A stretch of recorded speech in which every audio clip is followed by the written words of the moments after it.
വഴിത്താരകളിൽ ദൈവവിളികൾക്കനുസൃതമായി ക്രിസ്തു ശിഷ്യരായവരുടെ അനുഭവങ്ങൾ പങ്കുവയ്ക്കുന്ന എൻ്റെ ദൈവവിളി പ്രോഗ്രാമിൽ ഇന്നത്തെ അധ്യായത്തിൽ നാം പരിചയപ്പെടുന്നത് ഗ്രന്ഥകാരിയും പ്രഭാഷകയും Nalanchira Mar Ivanios Dhyananikethan missiological theological centre ഡയറക്ടറുമായ സിസ്റ്റർ നമിത SICയുടെ ജീവിതാനുഭവങ്ങളും സാക്ഷ്യങ്ങളുമാണ്. പിതാവും പുത്രനും പരിശുദ്ധാത്മാവുമായ ത്രിയേക ദൈവത്തിൻ്റെ തിരുനാമത്തിന് എന്നേക്കും മഹത്വമുണ്ടായിരിക്കട്ടെ. ആമേൻ. ഞാൻ സിസ്റ്റർ നമിത SIC, ബഥനി മിശിഹാനുകരണ സന്യാസിനി സമൂഹം, തിരുവനന്തപുരം പ്രോവിൻസിലെ അംഗം. എൻ്റെ ദൈവവിളിയെക്കുറിച്ച് നിങ്ങളുമായി പങ്കുവയ്ക്കാനാണ് ഇന്ന് ഞാൻ ആഗ്രഹിക്കുന്നത്. ദൈവവിളി യഥാർത്ഥത്തിൽ ദൈവത്തിൻ്റെ സൗജന്യ ദാനമാണ്. അതൊരു വിസ്മയനീയ രഹസ്യവുമാണ്. എൻ്റെ ദൈവവിളിയുടെ പിന്നിലേക്ക് ഞാൻ പോകുമ്പോൾ എന്നെ വിസ്മയിപ്പിക്കുന്ന പല വഴികളിലൂടെ ദൈവം എന്നെ നയിച്ചത് ഞാൻ ഓർക്കുകയാണ്. ഞാനൊരു ഹൈന്ദവ കുടുംബത്തിൽ ജനിച്ചു വളർന്ന വ്യക്തിയാണ്. എൻ്റെ മാതാപിതാക്കൾക്ക് ഞങ്ങൾ 5 മക്കളായിരുന്നു. അതിൽ 2ാമത്തെ മകളായിട്ടാണ് ഞാൻ ജനിച്ചത്. തിരുവനന്തപുരം ജില്ലയിൽ ബാലരാമപുരം മുക്കോലയിലുള്ള പാരമ്പര്യ ഹൈന്ദവ തറവാട്ടിൽ ജനനം. നെടുമങ്ങാട് ഗേൾസ് ഹൈസ്കൂളിൽ നിന്നും ഹൈസ്കൂൾ വിദ്യാഭ്യാസവും കാട്ടാക്കട ക്രിസ്ത്യൻ കോളേജിൽ നിന്ന് പ്രീ ഡിഗ്രി വിദ്യാഭ്യാസവും തിരുവനന്തപുരം മാർ ഇവാനിയോസ് കോളേജിൽ നിന്ന് ഡിഗ്രി പഠനവും പൂർത്തിയാക്കി. ഞാൻ ചെറുപ്പകാലത്തേക്ക് തിരിഞ്ഞു നോക്കുമ്പോൾ കുഞ്ഞുനാളുകളിൽ അമ്പലങ്ങളിൽ പോയി തൊഴുതു നിൽക്കുന്ന അവസരങ്ങൾ എൻ്റെ മനസ്സിൽ ഓർമ്മ വരികയാണ്.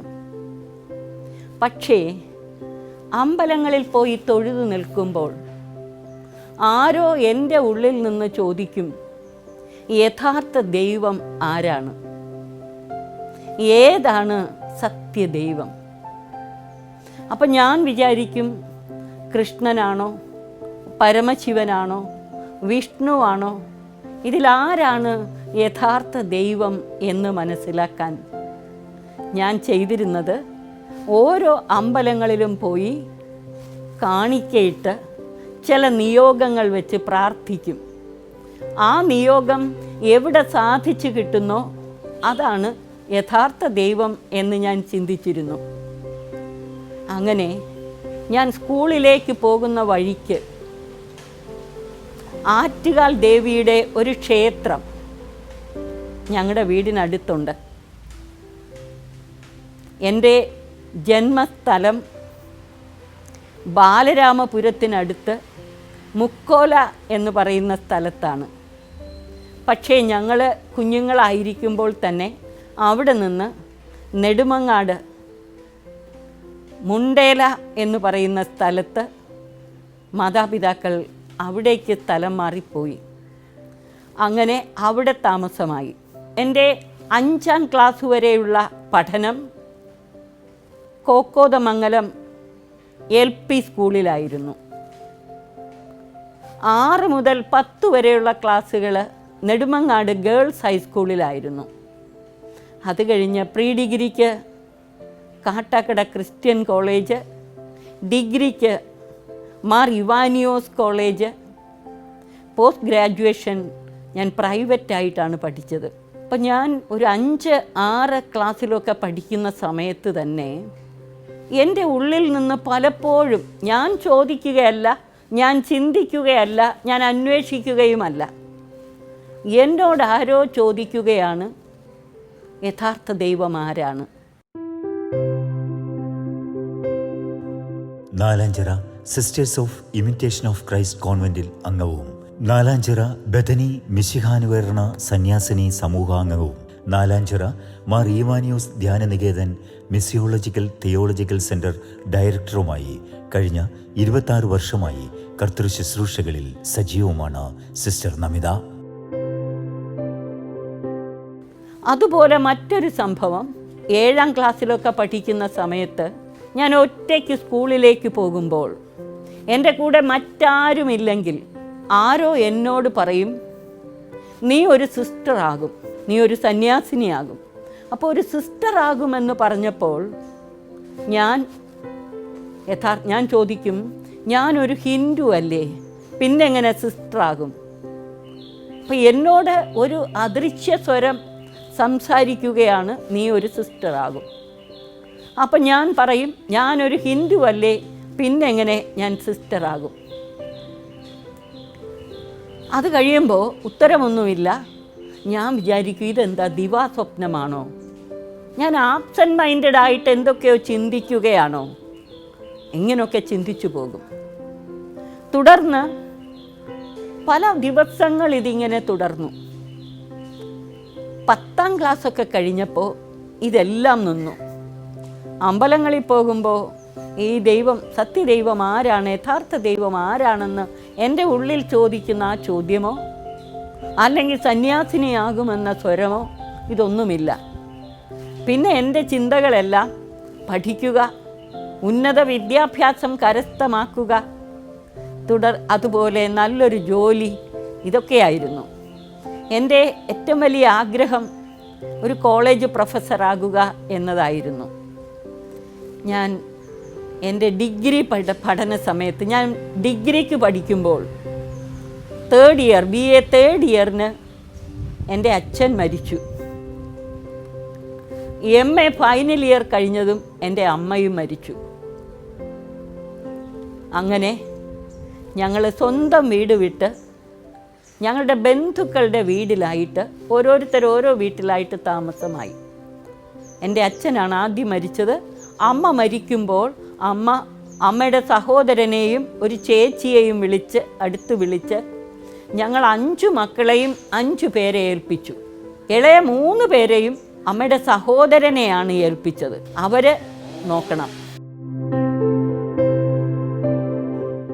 BA വിദ്യാർത്ഥിനിയായിരിക്കുമ്പോൾ ഉണ്ടായ പിതാവിൻ്റെ മരണവും MA വിദ്യാർത്ഥിനിയായിരിക്കുമ്പോഴുണ്ടായ മാതാവിൻ്റെ മരണവും ഒറ്റപ്പെടലിൻ്റെയും വഴികൾ സ്വന്തമാക്കി നൽകിയപ്പോൾ കാതിൽ കേട്ട കർത്താവിൻ്റെ സ്വരത്തെ പിന്തുടർന്ന് സിസ്റ്റർ നമിത തൻ്റെ ജീവിതം ഇന്നും തുടരുകയാണ്.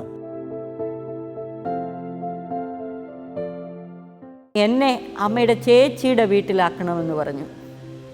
എൻ്റെ ചേച്ചി നേഴ്സിങ്ങിന് പഠിക്കുകയായിരുന്നു. ചേച്ചി നേഴ്സിംഗ് സ്കൂളിലേക്ക് തിരികെ പോയി. എൻ്റെ ഇളയ 2 സഹോദരന്മാരും അനുജത്തിയും, അവരെ 3 പേരെയും അമ്മയുടെ സഹോദരൻ്റെ വീട്ടിലാണ് ആക്കിയത്. അങ്ങനെ അച്ഛനും അമ്മയും മരിച്ച് ഞങ്ങൾ സ്വന്തം വീട് വിട്ട് സഹോദരങ്ങളെല്ലാവരും വേർപിരിഞ്ഞ് പല ഭവനങ്ങളിലായിട്ട് ഇറങ്ങിപ്പോകുന്ന ആ രംഗം ഇപ്പോഴും ഓർക്കുമ്പോൾ വലിയ വേദന തോന്നും. ഞങ്ങൾ അങ്ങനെ പല ഭവനങ്ങളിലായിട്ട് പോയി. ഞാൻ അമ്മയുടെ ചേച്ചിയുടെ വീട്ടിൽ എൻ്റെ പോസ്റ്റ് ഗ്രാജുവേഷൻ പഠനം പൂർത്തിയാക്കി ഒരു പോസ്റ്റ് ഗ്രാജുവേറ്റ് സ്റ്റഡി സെൻറ്ററിൽ പഠിപ്പിക്കുകയായിരുന്നു. അമ്മ മരിക്കുന്നതിന് തൊട്ട് മുമ്പ് തന്നെ ഞാൻ അവിടെ പഠിപ്പിക്കാൻ തുടങ്ങിയതാണ്. അമ്മയുടെ ചേച്ചിയുടെ വീട്ടിൽ വന്ന ശേഷവും തിരിച്ച് പഠിപ്പിക്കൽ തുടർന്നു. എന്നോട് വളരെയേറെ സ്നേഹമായിരുന്നു. അമ്മയുടെ ചേച്ചിയുടെ വീട്ടിലെ അംഗങ്ങളെല്ലാവരും എന്നോട് വലിയ സ്നേഹമായിരുന്നു. പക്ഷേ എങ്കിലും എൻ്റെ മനസ്സിന് എന്തോ ഒരു അസ്വസ്ഥത. ഞാൻ അമ്മയുടെ ചേച്ചിയുടെ വീട്ടിൽ ആരും അറിയാതെ പാളയത്തുള്ള ഒരു ബഥനി ഹോസ്റ്റൽ, എൻ്റെ ഒരു കൂട്ടുകാരി MAക്ക് പഠിച്ചപ്പോൾ ആ ഹോസ്റ്റലിൽ നിന്നാണ് പഠിച്ചത്. അങ്ങനെ ഞാൻ അവളെ കാണാനായിട്ട് ഹോസ്റ്റലിൽ പോയിട്ടുണ്ട്. അത്രയും പരിചയമേ ഉള്ളൂ എനിക്ക് ആ ഹോസ്റ്റലിനെ കുറിച്ച്. ഒരു ദിവസം ഞാൻ ഹോസ്റ്റലിലേക്ക് ചെന്ന് അവിടുത്തെ വാർഡനോട്, ഞങ്ങളുടെ ആദ്യത്തെ അംഗങ്ങളിൽ ഒരാളായിരുന്ന മദർ ബാസിമാണ് അന്ന് ആ ഹോസ്റ്റലിൻ്റെ വാർഡൻ. മദറിനെ കണ്ടിട്ട് ഞാൻ എൻ്റെ വിവരമെല്ലാം പറഞ്ഞു. അച്ഛനും അമ്മയും മരിച്ച വിവരവും, ഞാൻ തിരുവനന്തപുരത്ത് തന്നെ ഒരു പോസ്റ്റ് ഗ്രാജുവേറ്റ് സ്റ്റഡി സെൻറ്ററിൽ പഠിപ്പിക്കുന്ന വിവരവും, എൻ്റെ സഹോദരങ്ങളെല്ലാം പല ഭവനങ്ങളിലായി താമസമായതും എല്ലാം പറഞ്ഞു. എന്നിട്ട് ഞാൻ മദറിനോട് പറഞ്ഞു, മദറെ, എനിക്ക് MAക്ക് പഠിപ്പിക്കുന്നതോടൊപ്പം IASൻ്റെ എക്സാമിന് വേണ്ടി പ്രിപ്പയർ ചെയ്യാനും ആഗ്രഹമുണ്ട്. എനിക്കിവിടെ ഒരു സീറ്റ് തരുമോ? മദർ സീറ്റ് തരാമെന്ന് പറഞ്ഞു. അത് കഴിഞ്ഞ് ഞാൻ അമ്മയുടെ ചേച്ചിയോട് പോയി പറഞ്ഞു, എനിക്ക് പഠിപ്പിക്കുന്നതോടൊപ്പം IAS പഠിക്കുകയും എക്സാം എഴുതുകയും വേണം. അതുകൊണ്ട് ഞാൻ തിരുവനന്തപുരത്ത് തന്നെയുള്ള ഒരു ഹോസ്റ്റലിലേക്ക് താമസം മാറ്റാൻ ആഗ്രഹിക്കുന്നു. അവർക്ക് അതിൽ വലിയ സംതൃപ്തിയൊന്നുമില്ലായിരുന്നെങ്കിലും എന്നെ അനുവദിച്ചു. അങ്ങനെ ഞാൻ പാളയത്ത് ബെഥനി ഹോസ്റ്റലിൽ താമസമായി. അപ്പോൾ നിങ്ങൾ വിചാരിച്ചേക്കാം, ബെഥനി ഹോസ്റ്റലിൽ താമസിച്ചത് കൊണ്ടാണ് ഞാൻ ബെഥനി സിസ്റ്റർ ആയതെന്ന്. അല്ല, ഞാൻ ബെഥനി ഹോസ്റ്റലിൽ താമസിക്കുമ്പോൾ അവിടെയുള്ള ഹിന്ദു കുട്ടികൾ പോലും ഹോസ്റ്റലിലെ ചാപ്പലിൽ പോയി പ്രാർത്ഥിക്കുമായിരുന്നു. ഞാൻ മാത്രം പോകത്തില്ല. എനിക്ക് സമയം കിട്ടുമ്പോഴെല്ലാം ആറ്റുകാൽ ക്ഷേത്രത്തിൽ പോകുമായിരുന്നു. അങ്ങനെ ഏകദേശം 1 വർഷത്തോളം പൂർത്തിയായി. 1 വർഷത്തോളം കഴിഞ്ഞ് ഒരു ദിവസം വൈകിട്ട് ഞാൻ കോളേജിൽ നിന്ന് തിരിച്ചു വന്നു. ക്ലാസ് കഴിഞ്ഞ് തിരിച്ചു വന്ന് എൻ്റെ റൂമിലേക്ക് കയറി. അപ്പോൾ എനിക്കൊരു വല്ലാത്ത അസ്വസ്ഥത. ഈ അസ്വസ്ഥത അനുഭവപ്പെട്ടപ്പോൾ ഞാൻ വിചാരിച്ചു, ഹാർട്ട് അറ്റാക്ക് വല്ലതുമാണോ? എൻ്റെ അച്ഛൻ ഹാർട്ട് അറ്റാക്കായിട്ടാണ് മരിച്ചത്. അമ്മയും ഹാർട്ടിൻ്റെ വാൽവിന്, അച്ഛൻ മരിച്ചു കഴിഞ്ഞപ്പോൾ അമ്മയ്ക്ക് ഭയങ്കര ഷോക്കായിപ്പോയി. ഞങ്ങൾ 5 മക്കളല്ലേ, ആര് നോക്കും?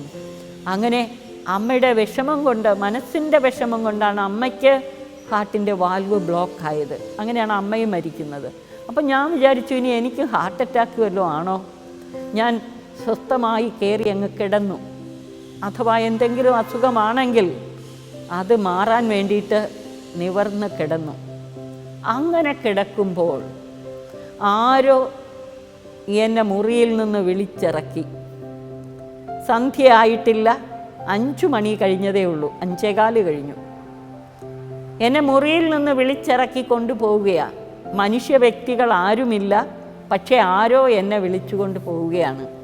എങ്ങോട്ടെന്ന് ഞാൻ ചിന്തിക്കുകയോ എൻ്റെ ചിന്തയിലൊന്നുമില്ല. ഞാൻ മുറിയിൽ നിന്ന് ഇറങ്ങിപ്പോകുന്നു. ആരോ ഒരു അദൃശ്യ വ്യക്തി അല്ലെങ്കിൽ ശക്തി എന്നെ എങ്ങോട്ടോ കൊണ്ടുപോവുകയാണ്. അങ്ങനെ ഞാൻ ആ ഹോസ്റ്റലിലെ 2nd ഫ്ലോറിലെ ഒരു അറ്റത്തുള്ള റൂമിലായിരുന്നു. അവിടുന്ന് ഒരു 2-3 മിനിറ്റ് നടന്നാലേ ആ ഹോസ്റ്റലിലെ പള്ളിയിലെത്തത്തുള്ളൂ. എന്നെ ഈ റൂമിൽ നിന്ന് ഇറക്കി കൊണ്ടുപോയത് നേരെ ആ ചാപ്പലിലേക്കാണ്. എന്നെ ആരോ നയിച്ചു, അതനുസരിച്ച് പോയി. ചെന്നപ്പോൾ ആ ചാപ്പലിൽ പരിശുദ്ധ കുർബാന നടക്കുകയാണ്. ഞാൻ അകത്ത് കയറി മുട്ടുകുത്തി.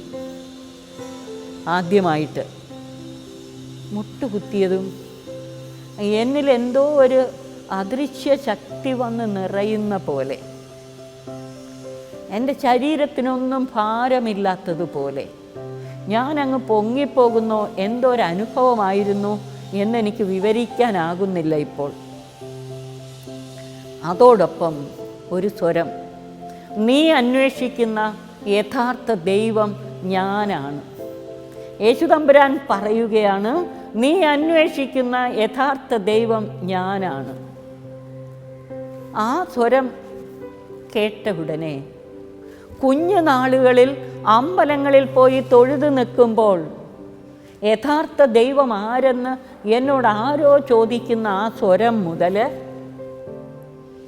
അവസാനം വരെ പല സന്ദർഭങ്ങളിൽ നീ ഒരു സിസ്റ്റർ ആകുമെന്ന് പറഞ്ഞതും ഇതെല്ലാം കൂടെ 1 സെക്കൻഡ് കൊണ്ട് ഒരു ഫ്ലാഷ് ബാക്ക് പോലെ എൻ്റെ മനസ്സിൽ വന്ന് നിറഞ്ഞു. എന്തൊരു വിസ്മയനീയ കാര്യമാണതെന്ന് ഞാൻ ചിന്തിച്ചു പോവുകയാണ്. ഞാൻ ഓർക്കുകയല്ല, ഞാൻ ചിന്തിക്കുകയല്ല, ഒരു നിമിഷം കൊണ്ട് ഇതെല്ലാം എൻ്റെ മനസ്സിൽ വന്ന് നിറഞ്ഞു. അപ്പോൾ എനിക്കൊരു കാര്യം മനസ്സിലായി. കുഞ്ഞുനാൾ മുതൽ എന്നെ പിന്തുടർന്ന ആ ശക്തി സർവശക്തനായ ദൈവം യേശുമിശിഹ ആണെന്ന് എനിക്ക് മനസ്സിലായി. കൗമാരകാലത്ത് കാതിൽ മുഴങ്ങിയ അദൃശ്യമായ സ്വരത്തിൽ നിന്നും ദിവാസ്വപ്നമല്ല, യാഥാർത്ഥ്യം തന്നെയായിരുന്നു തൻ്റെ ദൈവവിളിയെന്ന് വർത്തമാനകാലത്ത് കാലങ്ങൾക്കിപ്പുറം സിസ്റ്റർ നമിത തൻ്റെ ജീവിതം കൊണ്ട് സാക്ഷ്യപ്പെടുത്തുന്നു. അന്നു മുതൽ ഞാൻ എല്ലാ ദിവസവും ആ ഹോസ്റ്റലിലെ ചാപ്പലിൽ പരിശുദ്ധ കുർബാനയ്ക്ക് പോകും. എന്നെ ഏറ്റവും അധികം ആകർഷിച്ചത് പരിശുദ്ധ കുർബാനയാണ്. അങ്ങനെ ഞാൻ എല്ലാ ദിവസവും കുർബാനയ്ക്ക് പോകും. കുർബാനയ്ക്ക് പോയി ഏകദേശം 2 ആഴ്ചയൊക്കെ കഴിഞ്ഞപ്പോൾ, പ്രത്യേകിച്ച് ഞായറാഴ്ച ദിവസം അവിടെ ഒരു അച്ഛൻ കുർബാനയ്ക്ക് വരുമ്പോൾ അച്ഛൻ നല്ല പ്രസംഗം പറയും. ഞാൻ പള്ളിയിൽ പോകാൻ തുടങ്ങിയത് അവിടുത്തെ മദർ ബാസിം, ഹോസ്റ്റലിൻ്റെ വാർഡനായിരുന്ന മദർ ബാസിം പ്രത്യേകം ശ്രദ്ധിച്ചു. ഒരു ഞായറാഴ്ച അച്ഛൻ പ്രസംഗം പറഞ്ഞു. അത് കഴിഞ്ഞ് ഉച്ചയാകാറായപ്പോൾ എന്നെ പുറത്ത് വെച്ച് കണ്ടപ്പോൾ മദർ ചോദിച്ചു, ഇന്ന് അച്ഛൻ പറഞ്ഞ പ്രസംഗം എനിക്കൊന്ന് എഴുതിത്തരാമോ? ഞാൻ പറഞ്ഞു, ഞാൻ എഴുതിത്തരാം. ഞാൻ എഴുതി കൊടുത്തു. മദർ അത് വായിച്ചു നോക്കിയപ്പോൾ അച്ഛൻ പറഞ്ഞ പ്രസംഗം അതുപോലെ ഉണ്ട്. മദർ ഇത് അച്ഛനെ കാണിച്ചു. അച്ഛൻ എന്നെ അഭിനന്ദിക്കുകയും ചെയ്തു.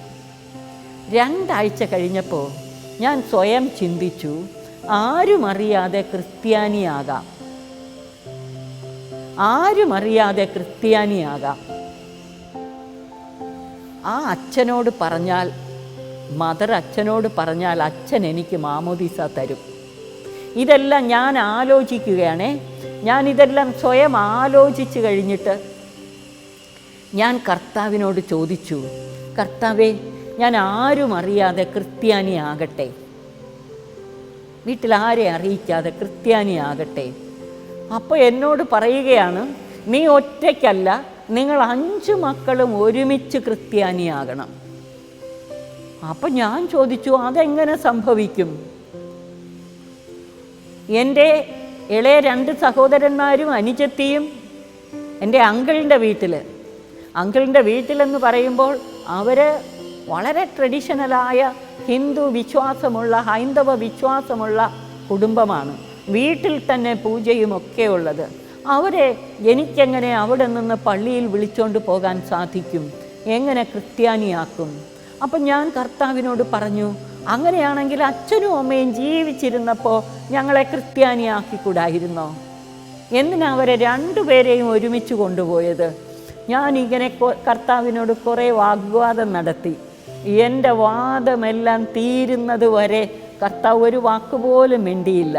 ഞാൻ അവസാനിപ്പിച്ചപ്പോൾ കർത്താവ് എന്നോട് പറയുകയാണ്, നീ ഒരു കാര്യം ചെയ്യുക, തമലത്ത് പോയി ഒരു വീട് വാടകയ്ക്കെടുക്കണം.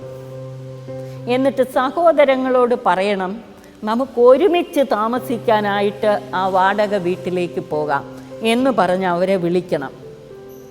പള്ളി പോകാനെന്ന് അവരോട് പറയരുത്. തമലത്ത് പോയൊരു വീട് വാടകയ്ക്കെടുത്തിട്ട് നിങ്ങളെല്ലാവരും കൂടെ പോയി അവിടെ താമസിക്കണം. അവിടെ ഒരു മലങ്കര കത്തോലിക്ക പള്ളിയുണ്ട്, അവിടെയാണ് നിങ്ങൾ ചേരേണ്ടത്. കർത്താവ് പറഞ്ഞു കഴിഞ്ഞാൽ നമുക്ക് അനുസരിക്കാതിരിക്കാൻ പറ്റില്ല. നമ്മൾ അങ്ങനെ അങ്ങ് ചെയ്തു പോകും. നമ്മൾ ബോധപൂർവം ആലോചിച്ച് ചിന്തിച്ചൊന്നുമല്ല, അത് എതിർക്കാൻ പറ്റുന്നില്ല. ഞാൻ കോളേജിൽ പഠിപ്പിക്കുന്നുണ്ടല്ലോ, അപ്പോൾ എൻ്റെ ശമ്പളം കൊണ്ട് ചിലവ് നടത്താം. ചേച്ചി നഴ്സിങ്ങിന് പഠിക്കുകയാണ്. അപ്പോൾ ബാക്കിയുള്ളവരെയും അവരെല്ലാം ഇളയ സഹോദരങ്ങൾ പഠിക്കുകയാണ്. ഞാൻ പഠിപ്പിച്ചോളാം നിങ്ങളെ. അപ്പോൾ നമുക്ക് ഒരുമിച്ച് താമസിക്കാൻ വേണ്ടി ബന്ധുക്കളൊക്കെ എതിർത്തെങ്കിലും സഹോദരങ്ങൾ സമ്മതിച്ചു. ഞാൻ തമലത്ത് വന്ന്, തമലമെന്ന് പറയുമ്പോൾ എൻ്റെ അമ്മയുടെ ചേച്ചിയുടെ വീട് അവിടെയാണ് ഞാൻ അമ്മ മരിച്ചു കഴിഞ്ഞപ്പോൾ വന്ന് നിന്നത്. അച്ഛൻ മരിച്ചു കഴിഞ്ഞ് ഞാൻ MAക്ക് പഠിക്കാനും ഈ അമ്മയുടെ ചേച്ചിയുടെ വീട്ടിൽ നിന്നിട്ടുണ്ട്. ഞായറാഴ്ച ദിവസങ്ങളിൽ എല്ലാവരും വീട്ടിലുണ്ട്. പരിശുദ്ധ കുർബാന മൈക്കിലൂടെ ആയതുകൊണ്ട് ഞങ്ങളുടെ വീട്ടിൽ നന്നായിട്ട് കേൾക്കാം, പാട്ടും പ്രാർത്ഥനയും എല്ലാം. 1 മാസം കഴിഞ്ഞപ്പോൾ ഇതുപോലെ ഒരു ഞായറാഴ്ച കുർബാന നടക്കുമ്പോൾ ആ പാട്ടും പ്രാർത്ഥനയും കേട്ടിട്ട് ഞാൻ എൻ്റെ സഹോദരങ്ങളോട് ചോദിച്ചു, നമുക്ക് അച്ഛനും അമ്മയും ഇല്ലല്ലോ, നമുക്ക് പള്ളിയിൽ പോകാം, അപ്പോൾ കർത്താവ് നമ്മെ നോക്കിക്കോളും. ഞാനത് പറഞ്ഞപ്പോൾ എൻ്റെ അനുജത്തി ഒഴികെ ബാക്കി 3 പേരും സമ്മതിച്ചു. അങ്ങനെ ഞങ്ങൾ 4 പേരും കൂടെ പള്ളിയിൽ പോയി. അധികം താമസിയാതെ അനുജത്തിയും വന്നു. അതൊക്കെ ദൈവത്തിൻ്റെ ശക്തമായ ഇടപെടലുകൾ. അത് മുഴുവൻ വിവരിക്കാൻ സമയമില്ലാത്തത് കൊണ്ട് ഞാൻ വിശദീകരിക്കുന്നില്ല. ഞങ്ങൾ 4 പേരും കൂടെ പള്ളിയിൽ പോയി വിശ്വാസം പഠിച്ചു, മാമോദീസ സ്വീകരിച്ചു, കുർബാനയും സ്വീകരിച്ചു. ആദ്യ കുർബാന സ്വീകരിച്ച് കഴിഞ്ഞ് ആ ഒരു അനുഭവം അവർണ്ണനീയമാണ്. പരിശുദ്ധ കുർബാനയിലൂടെ ഈശോയെ സ്വീകരിച്ചത്. 30ഓളം ഈടുറ്റ ക്രൈസ്തവ ഗ്രന്ഥങ്ങളുടെ രചയിതാവ്, പ്രഭാഷക, അധ്യാപിക എന്നീ നിലകളിലെല്ലാം തൻ്റെ ശുശ്രൂഷകൾ തുടരുകയാണ് സിസ്റ്റർ നമിത.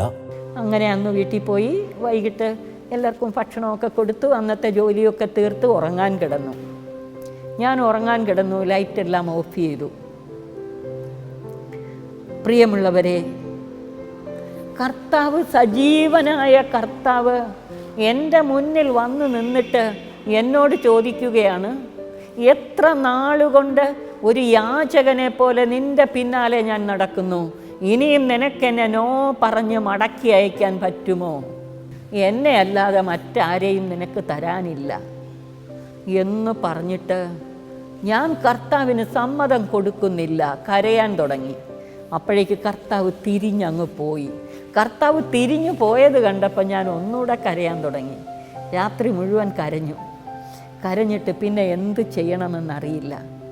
പിറ്റേ ദിവസം ഞാൻ രാവിലെ പരിശുദ്ധ കുർബാനയ്ക്ക് ദേവാലയത്തിലേക്ക് പോയി.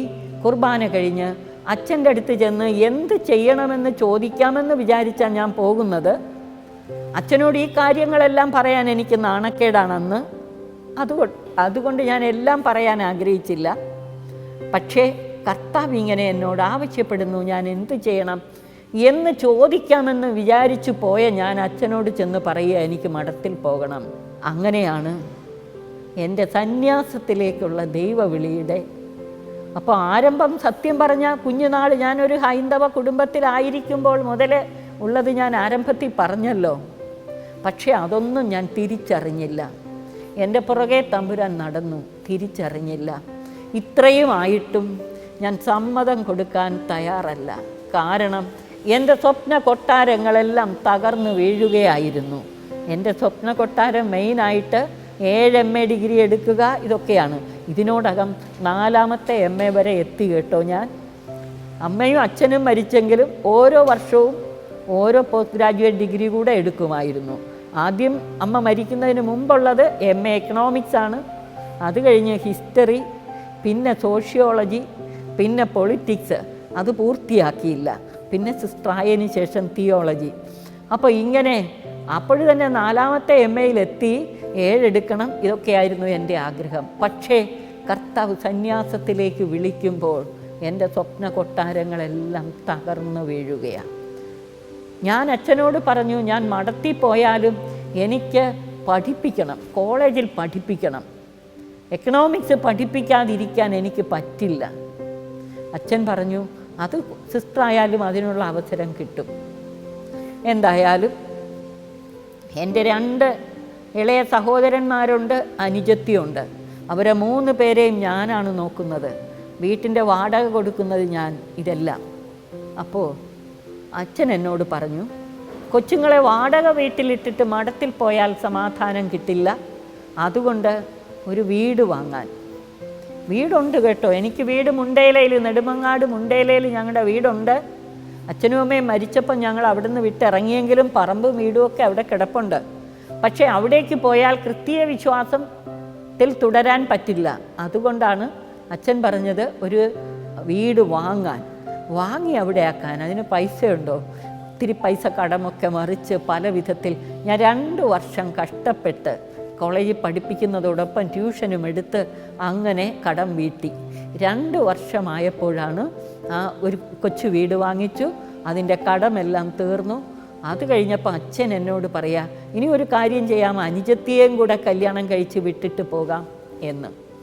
പക്ഷേ എനിക്ക് വീട്ടിൽ ചെന്ന് കയറാൻ പറ്റാത്ത അവസ്ഥയായി. എന്നുവെച്ചാൽ എൻ്റെ മനസ്സ് വീട്ടിൽ പോയി കയറാൻ പറ്റുന്നില്ല.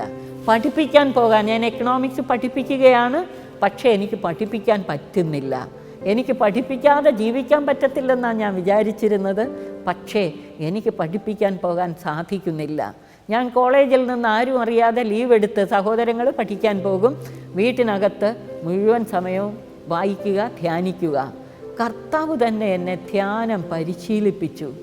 ഒരു ദിവസം മുഴുവൻ ഇരുന്ന് ധ്യാനിച്ചാലും എനിക്ക് ആകില്ല. പിന്നെ ഞാൻ അന്ന് ആയുർവേദ കോളേജിനടുത്തുള്ള ഒരു പോസ്റ്റ് ഗ്രാജുവേറ്റ് സ്റ്റഡി സെൻറ്ററിലാണ് പഠിപ്പിക്കുന്നത്. ആ ലെക്ചർ പോസ്റ്റിൻ്റെ പോസ്റ്റിംഗ് കഴിഞ്ഞ് വീണ്ടും ഞാൻ പഴയ പോസ്റ്റ് ഗ്രാജുവേറ്റ് സ്റ്റഡി സെൻറ്ററിലേക്ക് പഠിപ്പിക്കാൻ വന്നു. അവിടെ ആയുർവേദ കോളേജിൻ്റെ അവിടെയാണ്. അവിടെ നിന്ന് പാളയത്തെ പള്ളിയിലെ ഇടയ്ക്ക് ഇൻ്റർവെൽ കിട്ടുമ്പോഴെല്ലാം പാളയത്ത് പോയി ആ പള്ളിയിലെ പരിശുദ്ധ കുർബാനയുടെ മുന്നിലിരുന്ന് പ്രാർത്ഥിക്കുമായിരുന്നു. വിദ്യാർത്ഥിനിയും അധ്യാപികയുമായി ജീവിതം തുടരുമ്പോൾ ബഥനി ഹോസ്റ്റൽ അംഗമായി 1 വർഷത്തോളം ജീവിതം തുടരുന്നതിനിടയിൽ അദൃശ്യ സാന്നിധ്യത്തിൽ കിടക്കയിൽ നിന്നും കൈപിടിച്ച് നീ അന്വേഷിക്കുന്ന ദൈവം ഞാനെന്ന് ചൊല്ലി തൻ്റെ കരം പിടിച്ച കർത്താവിൻ്റെ കരം പിടിച്ച് ഇന്നും യാത്ര തുടരുന്ന സിസ്റ്റർ നമിതയുടെ ജീവിതവും അനുഭവങ്ങളും പറഞ്ഞാലും തീരാത്ത അത്രയും ബാക്കിയാണ്. സിസ്റ്റർ നമിതയുടെ ജീവിതാനുഭവങ്ങളും സാക്ഷ്യങ്ങളും ഇവിടെ അവസാനിക്കുന്നില്ല. വീണ്ടും അടുത്തയാഴ്ച ഇതേ സമയം സിസ്റ്റർ നമിതയുടെ ജീവിതാനുഭവങ്ങളും സാക്ഷ്യങ്ങളുമായി വീണ്ടും കണ്ടുമുട്ടാം.